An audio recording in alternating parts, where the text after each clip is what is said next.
Je voudrais remercier toutes les personnes de bonne volonté qui ont bien voulu se joindre à nous pour réaliser cette activité. Alors, moi, j'ai un problème. J'ai un problème, tout à l'heure j'en parlais à Dr Aboua. Je me rappelle, il y a de cela 2 ou 3 ans, j'étais en mission à Séguéla. J'animais une causerie avec des femmes et j'ai parlé de la question de l'interdiction des sachets plastiques. Je leur ai demandé si elles sont vraiment citoyennes. Elles disent oui. Je leur demande, mais est-ce que vous respectez les décisions que votre État prend? On dit oui. Je dis, vous êtes convaincus? Ils disent oui, on est convaincus. Alors je leur demande, pourquoi continuez-vous d'utiliser les sachets plastiques? Voilà ce que les femmes m'ont dit. Madame Gogoua, comme c'est toi qui nous parles là, il faut aller dire aux gouvernants, quand ils font leurs études, qu'ils font des analyses qui prennent en compte la question du genre. Ça veut dire les plastiques là, qui les utilisent? D'abord, qui les fabriquent? Qui les utilise? Quel usage? Or, la plupart des femmes utilisent les sachets plastiques pour faire les jus, pour vendre. Mais on dit d'arrêter là. Dans quoi nous, on va mettre nos produits pour vendre? Les femmes demandent, elles ne veulent pas utiliser sachet. Mais qu'est-ce que vous avez trouvé comme alternative? Parce que la question des plastiques, il y a l'emballage, il y a la question d'emballage.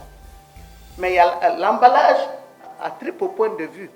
Emballage pour les femmes pour faire les sachets de jus, emballage pour mettre de l'eau minérale et emballage pour les achats dans les magasins. Ça veut dire qu'on interdit, on crée des machins pour permettre à un groupe de continuer de s'enrichir au détriment des populations sans véritablement protéger la santé de celles-ci.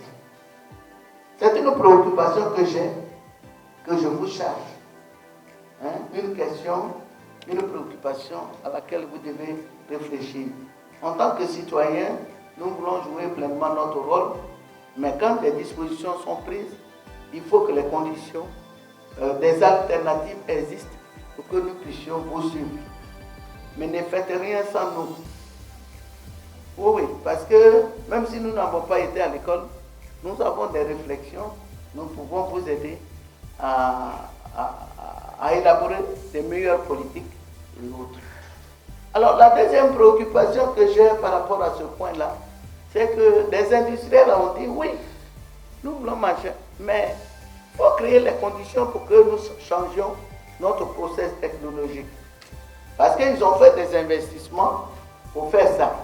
S'ils doivent produire un nouveau type de sachets biodégradables, il faut de nouvelles technologies appropriées pour ça.